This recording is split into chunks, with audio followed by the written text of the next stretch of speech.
For the chicken escalope, there's the mini fillet that's come off the back.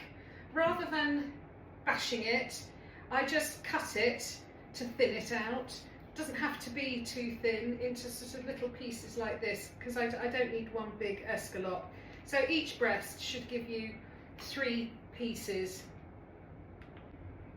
In this bowl, I've beaten an egg with a crushed up clove of garlic, some salt and pepper, and some chopped parsley.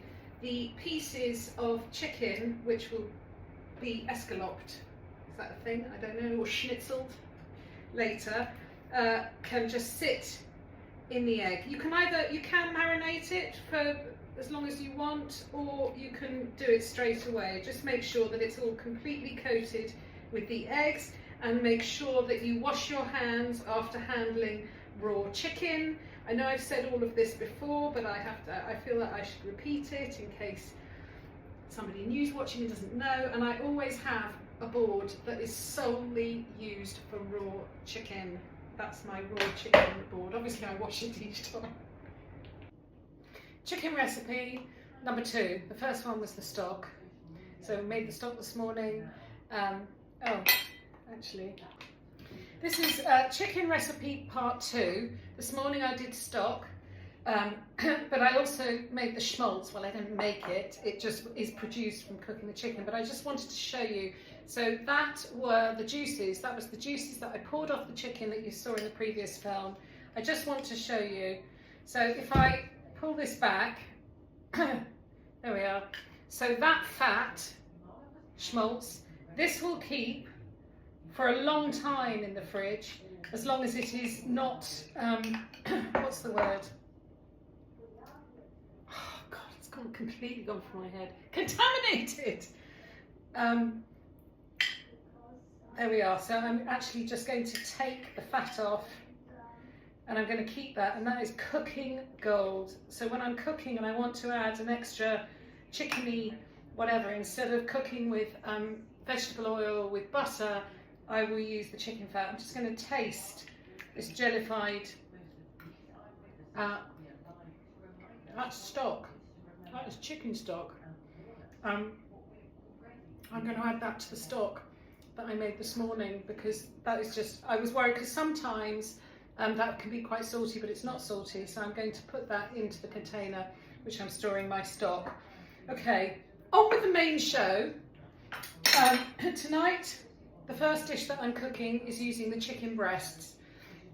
You saw earlier that I have got these just sitting in the beaten egg with garlic and parsley and salt and pepper. I've missed out the flour round. So, in here I've got panko breadcrumbs.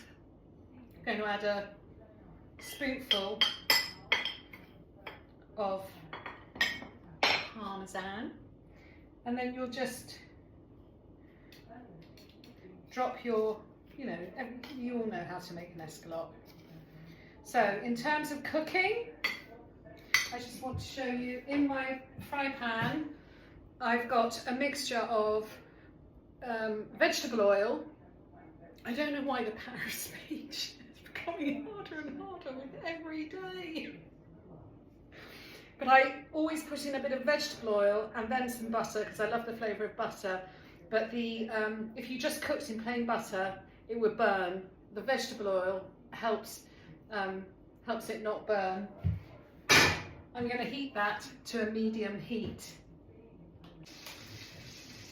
The butter and oil is fizzling, so I'm going to pop the chicken in a single layer. If it needs more space, then I will do 2 batches. I always cook too much because, frankly, this chicken the next day is fantastic, sliced up in a salad. I'm going to get it all in.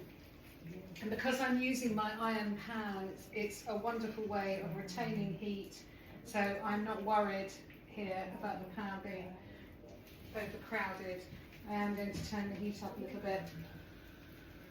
Actually, I've just turned the chicken over And I'm going to put in some extra little knobs of butter to help the other side cook. You don't want it on a fierce light, you actually want it to cook quite slowly and brown. If you cook it too fast, the breadcrumbs will burn and the chicken won't be cooked. The chicken's been cooking for about 10 minutes. I'm actually going to turn the heat off and just let it sit in the pan and stay warm. The next part of this dish is a recipe from, I've got it here, it was a recipe from Waitrose Food magazine. It's pasta with a red pepper and gochujang sauce.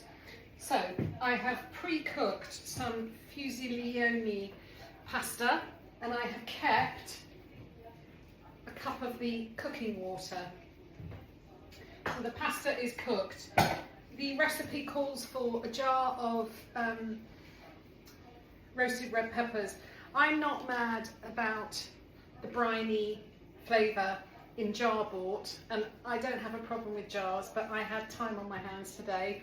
So I bought a couple of peppers, I cut them in half, I took the seeds out, I roasted them at 220 for about 20 minutes, put them in a bowl, put some cling film over the top, took the skin off, and I've now got really gorgeous smelling red pepper, gochujang, double cream and parmesan. So the recipe suggests that first of all, I don't know if you can see that there, yeah, I'm going to heat a pan. I'm going to put a dash of oil in. Going to add, oh, where did my stirring thing go? I thought I was so organised. I'm going to add the peppers to the pan. The recipe says to slice the peppers. Frankly, it's not necessary because you're going to stick them in a blender, so why waste the energy slicing them? I'll just turn that up a bit. I've got gochujang. I'm putting in, the recipe says 2 teaspoons. I don't really do measurements, I just think, well, that's nice. It smells good. I like it spicy. I can see the importance of this stage because you actually want to cook the spice. This pot of gochujang I've had probably for, oh, I shouldn't tell you. I thought I'd had it for about 6 months, but the date on it is the 16th of July 2023. Oh God, I'm scared to even say it on camera because, I don't know, the police will come and arrest me for crimes against food. But frankly, it's a fermented paste, so it's fine. And I've always said to my children, look at it, smell it. If there's no mould growing on it and it smells okay, it's okay.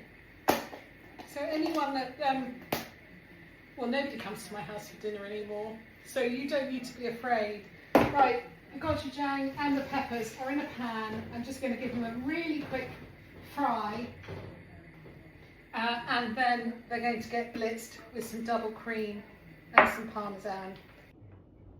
Oh, that's hot. Don't wash the pan up because we're going to finish the dish in the pan. I'm going to put in about a tablespoon, that's a tablespoon, or 15 grams if you're a slave to measurements, a little bit more. I'm going to put in a glug, you know that famous, there we go, measurement, a glug, and I'm going to turn this into a really lovely sauce, and then I'm going to put the sauce back in the saucepan.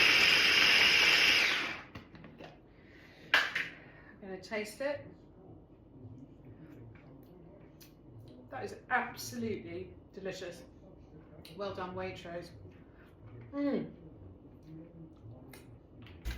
To finish the dish, if you haven't got the oven on, you can warm your plates by putting them in the microwave for just 1 minute. I'm reheating the sauce. I am putting the pasta into the sauce, and that means, because that with the pasta, I cooked the pasta earlier, I'm going to coat it in the sauce and let that cook through so it gets hot again. To loosen the sauce, I kept, you might wonder, why did I keep the cooking water, the pasta water? A little bit of water will just let it all down. That can cook through. I have sliced up the chicken, ready to go on. The recipe called for chives to finish with. I didn't have any chives, so I have just finely sliced the green tops of some spring onions. Also, I am a bit of a sucker for greens. Once this is hot through, I've got this tiny, and I can't bear waste, I've got this tiny little bit of spinach left, which is still fresh and nice, but I don't know what I'm going to use it in. So I'm actually going to wilt the spinach through this pasta. Okay.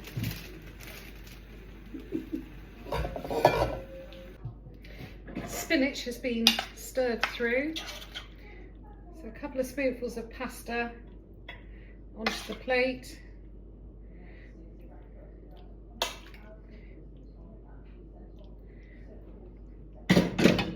Topped with some chicken. Oh dear, I made a horrible mess. Hang on. That's not going to photograph well. And there we have it. That's our first chicken dish using the chicken. In fact, I think that one chicken breast could possibly do 2 people. Done. I can't resist. And the last little bit are the chopped green bits of spring onions. How delicious does that look? I've decided to finish it with a squeeze of lemon.